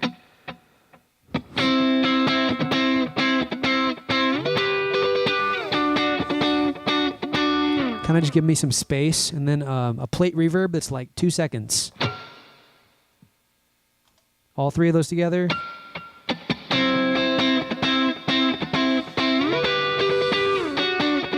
So that's my intro and chorus sound, and then when I go to the verses, I throw on another reverb because I'm playing less. So when I play less, generally I throw on a little bit more reverb, especially since I've got a really short one on. So the verse line, here's with the extra reverb. So I'm doing this.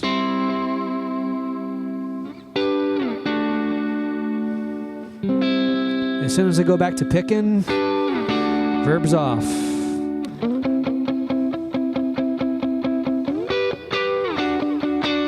And then the outro's kind of got this cool, I don't know, guitar moment thing where the guitar takes over a little bit more than before, and I just throw an extra drive on to kind of let it soar above the mix a little bit. So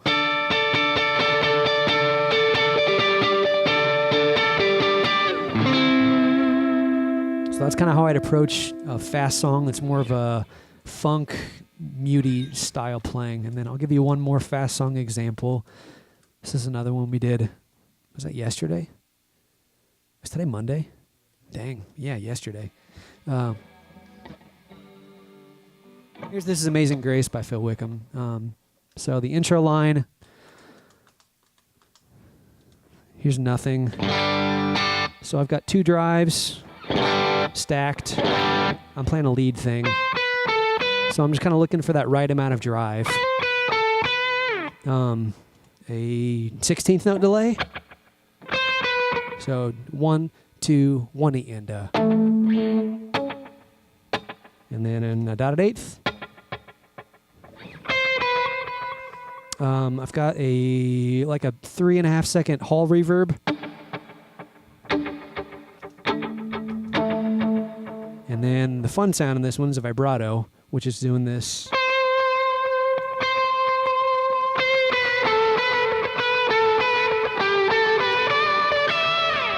For the verse, I'm going to go back to my neck pickup and do like this palm muty thing. And with that, I'm turning off one of my drives to clean it up a little bit. And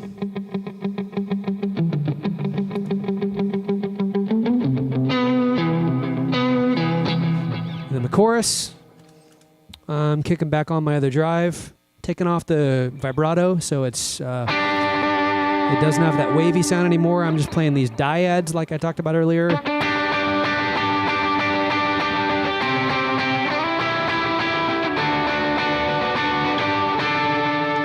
Then back to the lead sound. Second verse has kind of a fun little dual delay octave part. So for here, I've got no drives, this octave effect, a dual delay, and then the same vibrato and verb I've had on earlier. I've got my octave set up wrong. 1 sec.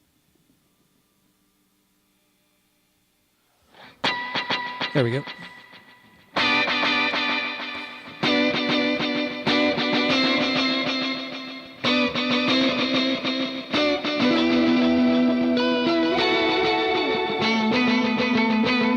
Here's that without the octave sound. And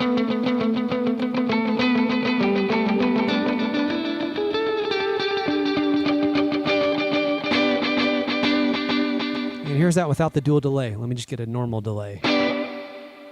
Totally different part. The sound's really built on that delay. I'm just hitting, my part's actually pretty boring.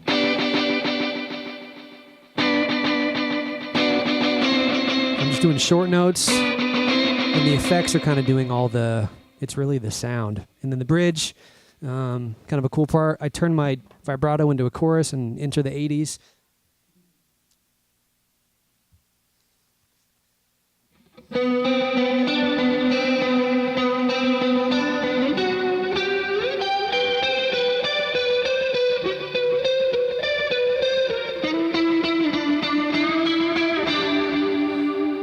Back to the chorus and the outro, and that's the song. So, Tim, walk us through a ballad. I'm going to bypass a song run through, but just kind of pick out. So, like, the chorus was, I would typically keep a space open on my pedal board because I flip things like the chorus in and out. And I almost brought my Pog. Love the octave stuff. That's the fun stuff for me in a worship Sunday. Is where I can kind of color a few things that maybe aren't, in the instructions. But with a chorus or something like that, which chorus is subtle. I think my opinion is it should be subtle. You shouldn't be able to pick it out and go, oh, man, that thing is over the top. So you can hardly hear the swirl on this one. A little depth.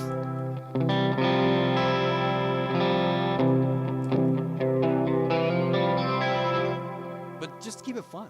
Yeah. And You know, how all much? I mean, that stuff is fun. How mu- And you don't do this for a living, do you? No. Oh, Yeah, I do. goodness. That was intense, man. You What have so many percentage of parts the set programmed. would you use that chorus, that kind of Oh, no, crazy that, effect for? That crazy thing would show up in about maybe a bridge, and that's it, of Yeah. one song. Yeah. I mean, that's where it'd be like, oh, yeah, this is just going to be a little bit different. Yep, same with my octave and my chorus. They're like one part of a song, maybe, and probably not every Sunday. But the main stuff I'm using is the drives and the verbs and the delay. The stuff that people hear and say, oh, what's that? What's that guitar? What's that effect? I don't want to use too much or else it gets really, really old. I'm going to walk us through one more ballady type song and then What time is it? 8:57. So maybe question time? Sure, yeah. I mean, Any questions before we... What was your takeaway if you don't have any questions? Anyone learn anything? I have a question from the keyboardist.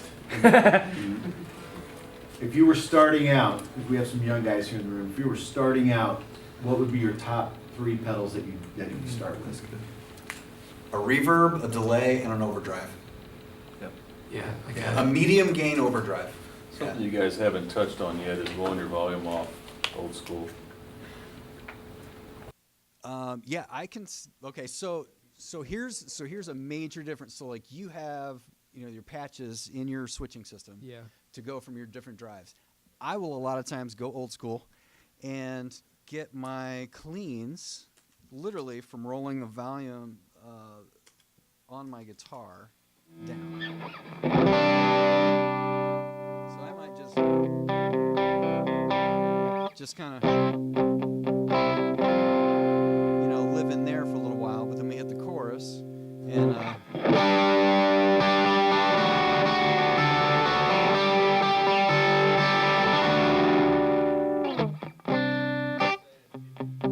It's got a little bit of gain on it. You set the amp with the gain.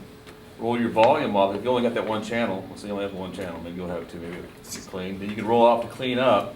Grab your tube screamer to throw over the top of it if you need to get louder in certain parts of the song. Have a delay, have Right, a which modulation. goes to the 3-pedal setup. 3-pedal setup. You You're can done. absolutely survive on one Totally. overdrive pedal. Totally, you don't need all that. but reverb in today's worship styles, reverb is important. It's just there, and delays are there today. Who knows what's it's gonna be like in 5 years. Yeah. Sorry, another question. Okay. Going back to, I'm going to revisit the acoustic because that's where you started. Yeah. How important is it in the role of a worship acoustic player in worship to dig in? I would say really important. I mean, I love the. Let me grab my acoustic. I talked about that more in terms of I think electric. And electric and getting gain. So from digging. I love Delays still the rolling off. the soft kind of the finger stuff that I mentioned earlier, especially with those pretty 10th chords. But yeah, the acoustic is so important just to have that brightness with the pick attack and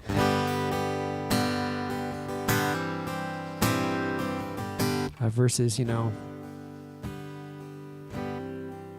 totally different. And this could be appropriate too for like a really, ballad intro where maybe I'm playing with a piano that's kind of like got the main thing and I'm just kind of like a little bit background here.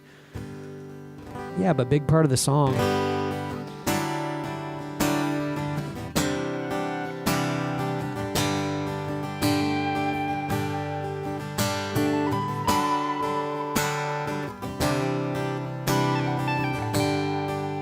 Yeah, when I'm digging in, I'm really driving those rhythmic hits of the song. Yeah, good question.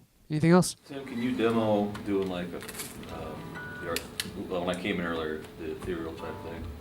Swells. Oh, Your yeah, swells. volume swells.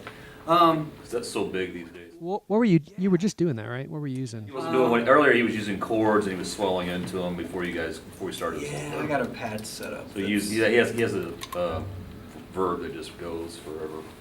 Yeah, if I'm really doing volume swells, I'm going to turn up my verb, kind of increase the tail of the verb. And a lot of times I won't play real dirty.